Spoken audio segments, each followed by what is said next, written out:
मेरा नाम है सहबा और आपका बहुत बहुत स्वागत है मेरे चैनल पे, जहां मिलती है आपको हिम्मत, हौसला और पैदा होता है यकीन। बस हमें थोड़ी सी हिम्मत दिखाएं, अपने आप को खुश करिए और अपनी डेली लाइफ रूटीन में आपको निकालिए।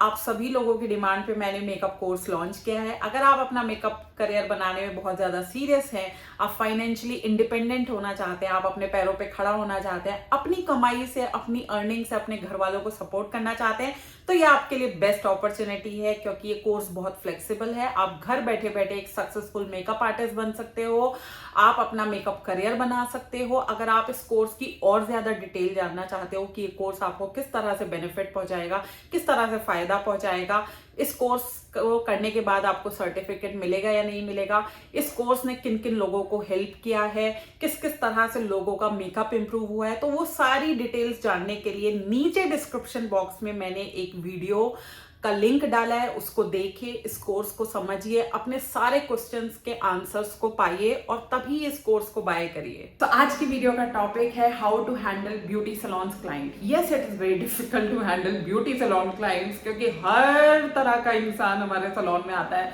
हर दिमाग का आता है और उनको हैंडल करना बहुत बहुत मुश्किल हो जाता है कई बार हम सब लोगों के लिए। लेकिन अब मैंने इतना काम कर लिया है, इतने क्लाइंट्स को मैंने अटेंड कर लिया है कि मुझे लगता है कि शायद अब मैं आपको समझा सकती हूँ कि आप किस तरह से अपने क्लाइंट्स को हैंडल करो।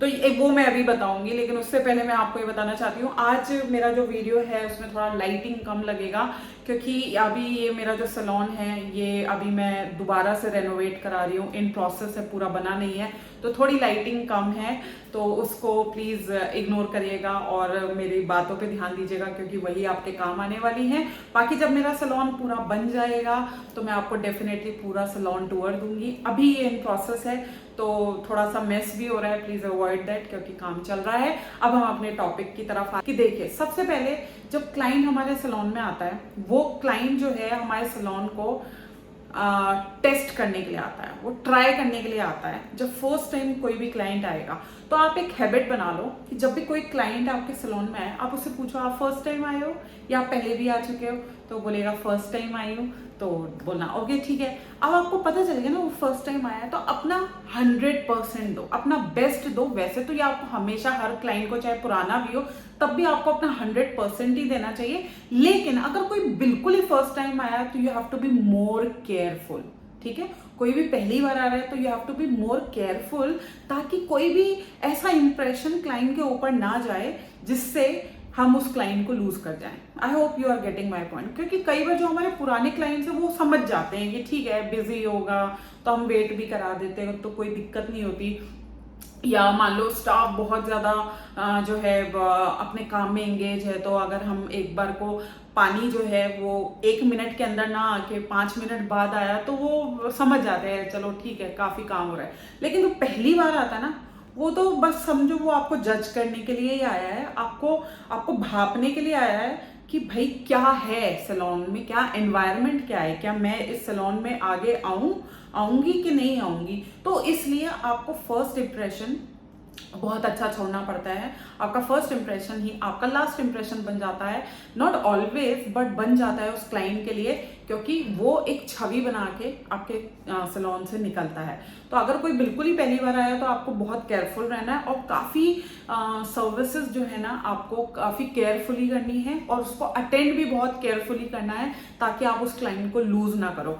अगर आपने उस क्लाइंट को बना लिया, ठीक है, उसको बहुत कंफर्टेबल फील कराया, उसको इम्पोर्टेंस दी और वो आपके सैलून से बहुत हैप्पी होके बाहर गया, तो मैं आपको सच बता रही हूँ वो 4-5 क्लाइंट 100% भेजेगा, खुद भी आएगा, औरों को भी डेफिनेटली सजेस्ट करेगा। क्योंकि आजकल क्या है ना, हर लेडीज के जो है पड़ोसी से भी बात होती है, नेबर्स से या किटी मेंबर्स होती है, तो वो ये बातें होती हैं और फिर वो बोलते हैं, सजेस्ट करते हैं कि भाई उस सैलून में जाओ, वहाँ बहुत अच्छा काम होता है। तो उस तरह से क्या है, हमारा बिजनेस बढ़ता है जब हम क्लाइंट को अच्छे से अटेंड करते हैं। और अटेंड करने में खाली ये नहीं कि आपने उनकी सर्विसेज कर दी, अटेंड करने में बहुत सारी चीज़ें आती हैं, बहुत सारी चीज़ें, मतलब आपने जब वो पहली बार आए आपने उनको कैसे अटेंड किया, आपने उनको किस तरह से सर्विसेज दी, आपने उनको ट्रीट कैसे किया, क्या उनको इम्पोर्टेंस दी कि नहीं दी, क्या आपने उनको कंफर्टेबल फील कराया कि नहीं कराया, क्या आपने उनको सुना जो भी उनकी रिक्वायरमेंट थी, उनकी नीड थी, उसको समझा, क्या आपने उसके अकॉर्डिंग उनको कोई ऑफर दिया या एडवाइस किया या सजेस्ट की सर्विसेज जिससे उनकी वो प्रॉब्लम सॉल्व हो गई और वो उनकी रिक्वायरमेंट पूरी हो गई, जिससे वो हैप्पी फील करके आपके सैलून से बाहर गए? क्या आपने ये सब चीजें करी? अगर आपने इसमें से एक भी चीज को मिस कर दिया ना, आप अपना क्लाइंट खो दोगे, क्योंकि वो चीज के लिए फिर वो दूसरे सैलून में जाएगा। तो आपको बेसिकली हर चीज का ध्यान रखना है। तो पहला स्टेप क्या है, जब भी कोई सैलून में हमारे क्लाइंट आता है ना, तो आप मत बोलिए ज्यादा, आप उसको बोलने दीजिए, उसको समझिए, ठीक है? जब तक आप उसको समझोगे नहीं ना, आप अच्छी सर्विसेज सजेस्ट नहीं कर पाओगे। उसकी प्रॉब्लम, वो क्यों आया आपके पास, क्या चीज उसको चाहिए, उसको समझने की कोशिश करिए। जितना आप उसको समझोगे उतनी सर्विसेज अच्छी आप सजेस्ट कर पाओगे और उतने अच्छे से आप उसको हैंडल भी कर पाओगे और उसको अटेंड भी कर पाओगे। क्योंकि जब कोई क्लाइंट आता है तो बात करने के तरीके से ही पता चल जाता है उसका क्या एटीट्यूड है। अब हो सकता है उसका पॉजिटिव एटीट्यूड भी हो सकता है उसका नेगेटिव एटीट्यूड भी हो। पॉजिटिव एटीट्यूड की वो थोड़ा क्या बोलते हैं, फ्लेक्सिबल हो, थोड़ा कोऑपरेटिव हो, वो वेट करने के लिए राजी है कि नहीं है, या वो जो है रिजर्व नेचर का है, या वो फ्रैंक नेचर का है। तो थोड़ा सा जब आप बात करते हो तो आपको चीजें समझ में आ जाती है। तो समझिए उसकी नेचर को कि वो किस तरह का है। और मैं आपको सच बताऊं कि एक बार में तो नहीं समझ में आता, 2-3 बार जब वो क्लाइंट रिपीट होगा तब आपको उसका नेचर समझ में आता है, फिर आप अच्छे से सर्व कर सकते हो। लेकिन फर्स्ट टाइम में कुछ बात करके भी हम काफी समझ जाते हैं कि क्लाइंट किस तरह का है।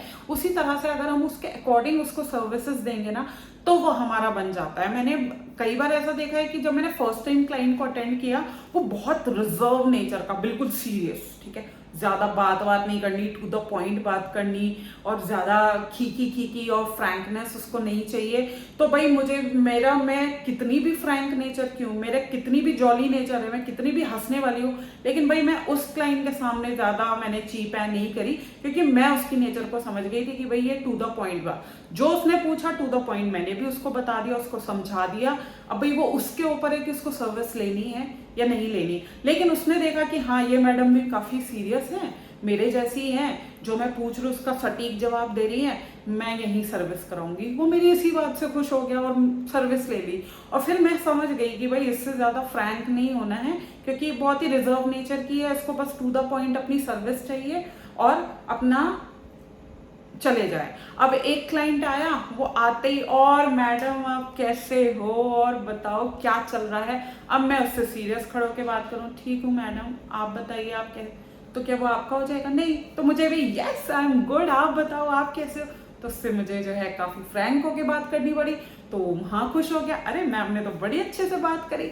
तो क्या समझा रही हो कि क्लाइंट को समझो, ठीक है? हर क्लाइंट एक सा नहीं होता। आप सीरियस पर्सन से फ्रैंक होके बात नहीं कर सकते, फ्रैंक वाले से सीरियस होके बात नहीं कर सकते। और ये कब समझ में आता है? जब हम बात करते हैं, ठीक है, जब हम क्लाइंट को समझने की कोशिश करते हैं। देखो, अगर आपको ना बहुत शॉर्ट टर्म के लिए काम करना है तो आप आओ, क्लाइंट आया, अटेंड करो, सर्विस दो, भेज दो।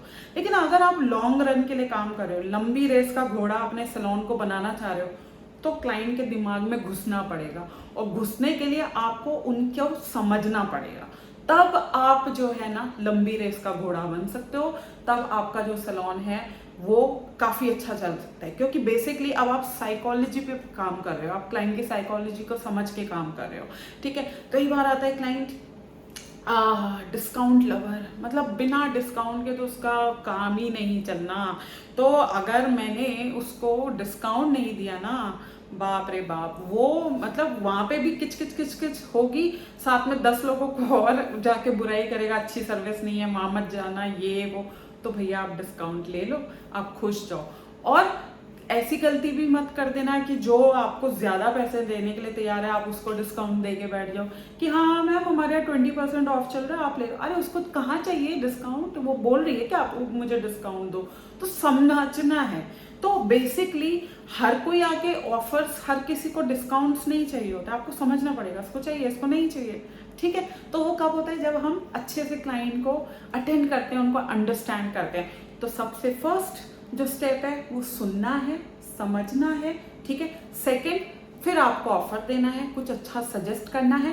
थर्ड, उनको इम्पोर्टेंट फील कराना है, उनको ऐसे फील कराइए, उनको ऐसे ट्रीट करिए कि वो बहुत इंपॉर्टेंट है आपके लिए। और फोर्थ, उनको कंफर्टेबल भी फील कराना है। इंपॉर्टेंस के साथ साथ कंफर्ट भी होना चाहिए, ताकि इसको परेशान नहीं होना पड़े किसी भी चीज़ के लिए। कंफर्टेबल चीज़ें होनी चाहिए। ठीक है, आप उनको इंपॉर्टेंस दे रहे हो हर चीज़ की, अब ये भी समझ लीजिए, जब आप बोलोगे इंपॉर्टेंस देने में और कंफर्टेबल फील कराने में क्या डिफरेंस है। देखो, इंपॉर्टेंस देना कि आपने उनको चाय कॉफ़ी इन सब चीज़ों के लिए पूछ लिया। कंफर्टेबल फील कराना कि जब वो सर्विसेज ले रहा है उसमें उसको डिस्कम्फर्ट नहीं होना चाहिए। बार बार या एक जगह से कुदा के उसको दूसरी जगह बिठा दो कि अब यहाँ से उठ के मैम अब वहाँ चलो, तो वो डिस्कम्फर्ट हो रहा है। तो ये डिफरेंस होता है। तो आपको क्या करना है, आपको उनको अच्छे से लिसन करना है। सेकेंड, उनको अच्छे से अंडरस्टैंड करना है। Third, according to their requirement अच्छे से सजेस्ट करना है। फोर्थ, उनको इम्पोर्टेंस देनी है। फिफ्थ, उनको कंफर्टेबल फील कराना है।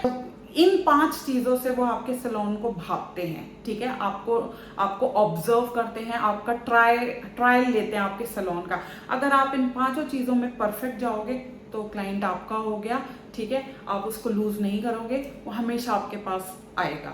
लेकिन समझना है, हर क्लाइंट के साथ एक जैसा व्यवहार नहीं रखना, और हर क्लाइंट को जो है एक पर्सनल अटेंशन यानी इंपॉर्टेंस की जो मैं बात कर रही थी वो आपको देनी ही पड़ेगी। वो चीज़ जो है ना आपको और सैलून से हटके बनाएगी।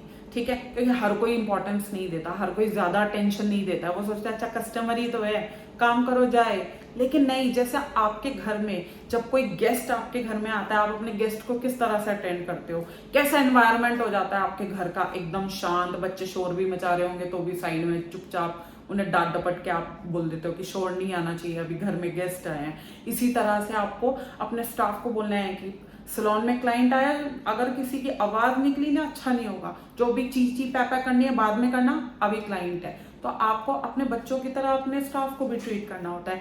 और क्या करना होता है, उनकी खातिर तवाज़ो के लिए आप चाय के साथ बहुत सारी वाय ले जाते हो, चाय वाय पिलाते हो उनको। तो यहाँ सर्विस वर्विस आपको अच्छी देनी है। ठीक है, तो खातिर तवाज़े अच्छे से करनी है। तो ये सब चीज़ें जब आप करने लगोगे ना, बाई गॉड आपका क्लाइंट कहीं नहीं जाएगा और आप लॉन्ग रन के लिए, ठीक है, लंबी रेस का घोड़ा बनोगे। आपका सैलून खूब ग्रो करेगा और हो सकता है आपकी मल्टीपल ब्रांचेस हो जाएं, क्योंकि आजकल जो क्लाइंट्स हैं वो खाली सर्विस के साथ साथ ये सब चीज़ें भी बहुत मैटर करती हैं।